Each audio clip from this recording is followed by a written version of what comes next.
भारत अपनी चिंताओं और सुरक्षा को लेकर सजग है। मोदी एरा में ये बात तो हुई है कि भारतीय सेना ने आतंक के गढ़ में घुसकर आतंकी ठिकानों को तबाह किया है।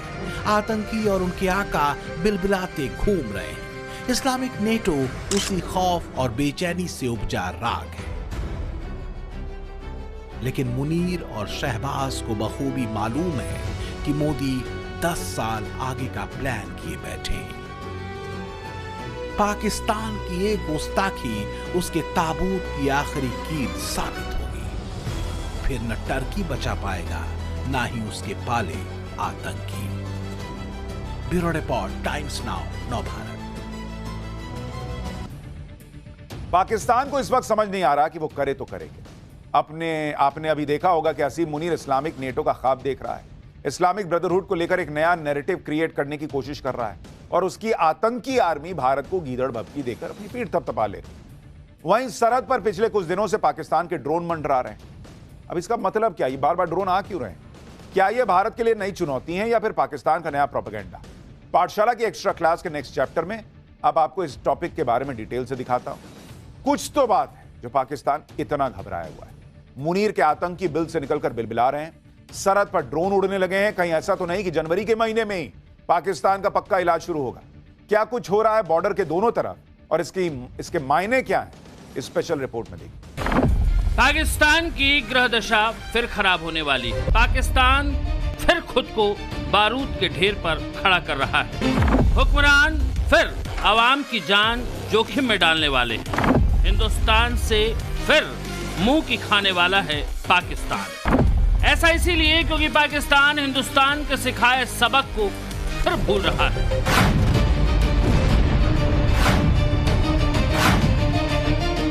भूल रहा है कि भारत की सेना ने कैसे उसे घर में घुसकर मारा, कैसे उसके आतंकियों और उनके ठिकानों को जमीन में दफन किया गया।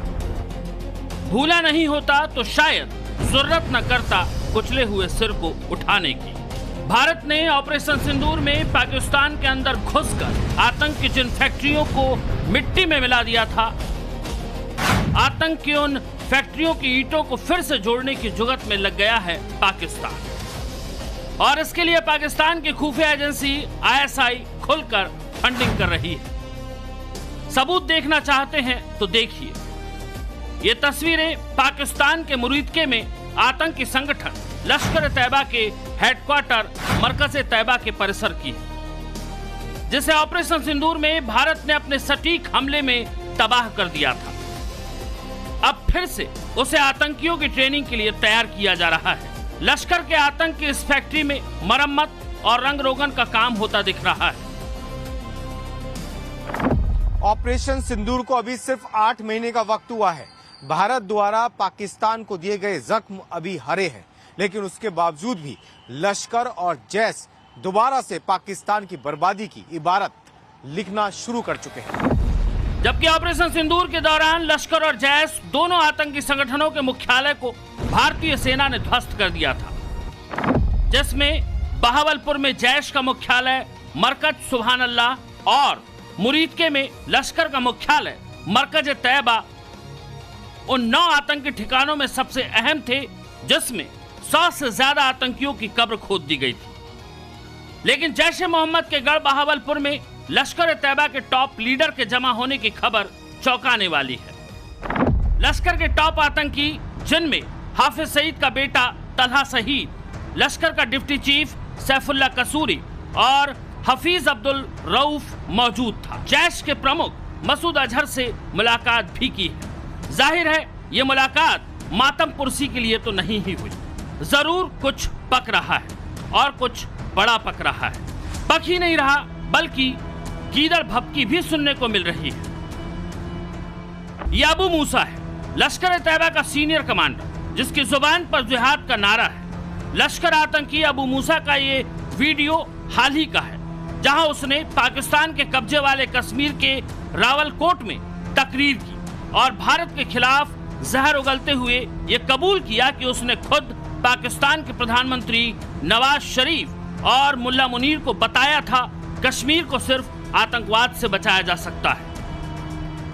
और ये है लश्कर-ए-तैयबा का डिप्टी चीफ आतंकी सैफुल्लाह कसूरी, हाफिज सईद का राइट हैंड और पाकिस्तान के फील्ड मार्शल मुल्ला मुनीर का सबसे खास। ऑपरेशन सिंदूर के बाद से ही ये लगातार अलग अलग जगहों से भारत के खिलाफ जहर उगल रहा है।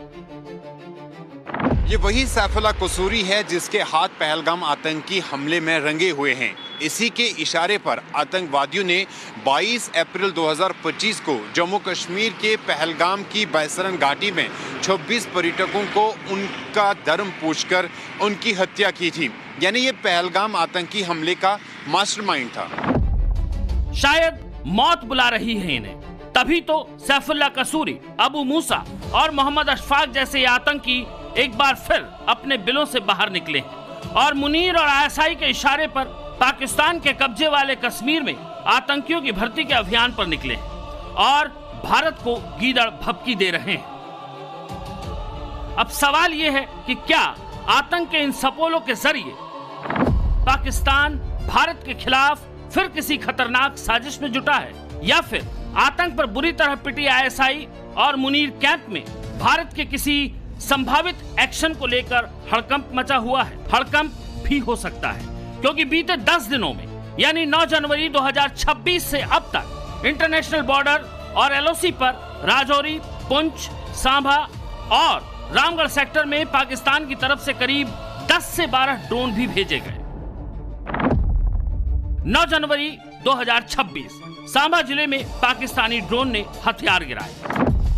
11 जनवरी राजौरी, पुंछ और सांभा में कई ड्रोन देखे गए। जवाब में सेना ने फायरिंग भी की। 13 जनवरी राजौरी के कैरी सेक्टर में 5 पाकिस्तानी ड्रोन एक साथ देखे गए। भारतीय सेना ने भी काउंटर अटैक किया। 15 जनवरी पुंछ और सांभा में 2 से ज्यादा ड्रोन देखे गए। 17 जनवरी सांभा के रामगढ़ सेक्टर और अन्य इलाकों में भी ड्रोन देखे गए। एक तरफ आतंकी गतिविधि और दूसरी तरफ ड्रोन के जरिए टोह लेने की कोशिश। इन सब के पीछे मकसद जो भी हो, लेकिन पाकिस्तान के लिए ही ये मुश्किलें पाकिस्तान द्वारा खड़ी की जा रही हैं, क्योंकि पाकिस्तान बखूबी भारत और भारत की ताकत को जान रहा है और समझ भी रहा है। BrahMos missile, T-90 Bhishma tank, Arjun tank, Dhanush तोप, के वज्र तोप, Pinaka launcher, robotic mule, Apache attack helicopter, supersonic cruise missile, अत्याधुनिक ड्रोन के साथ नई भैरव बटालियन और अग्नि ड्रोन प्लाटून। हिंदुस्तान की सैन्य शक्ति के बेड़े में ये वो घातक हथियार हैं जो पाकिस्तान जैसे दुश्मन को मिट्टी में मिलाने के लिए काफी है। ऑपरेशन सिंदूर अभी पूरी तरह से समाप्त नहीं हुआ है, क्योंकि जब तक आतंकी सोच खत्म नहीं होती तब तक शांति के लिए हमारा यह प्रयास लगातार चलता रहेगा। मैं राजस्थान की इस वीर धरती से की मैं घोषणा कर रहा हूं।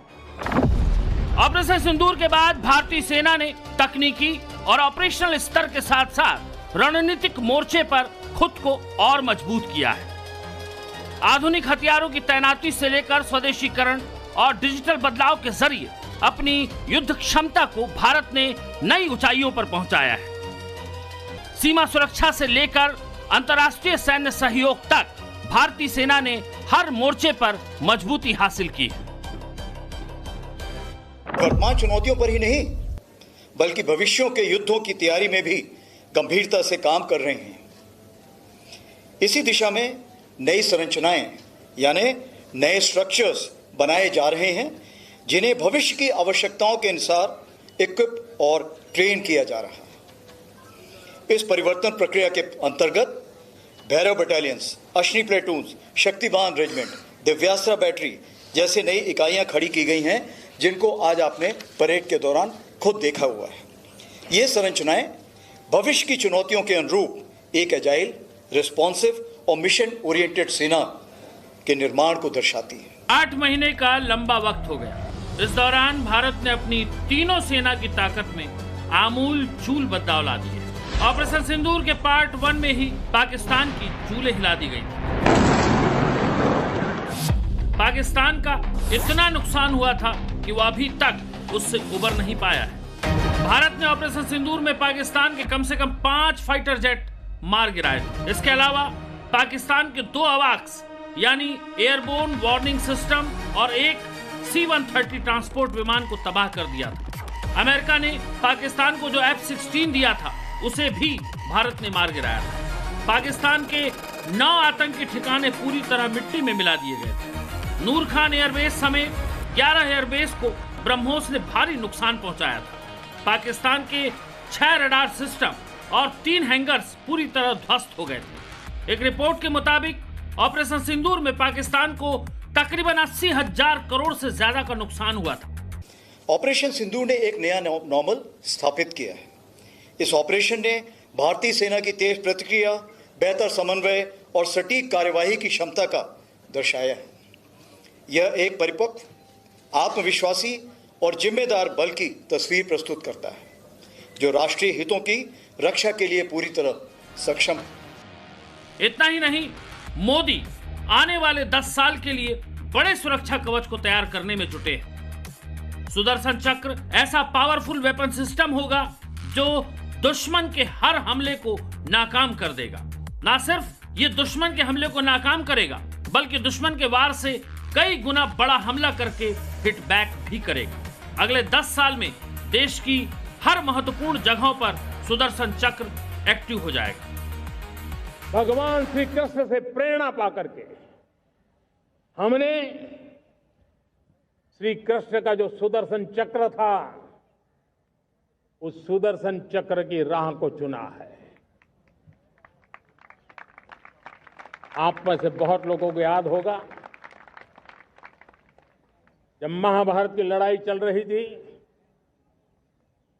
श्री कृष्ण ने अपने सुदर्शन चक्र से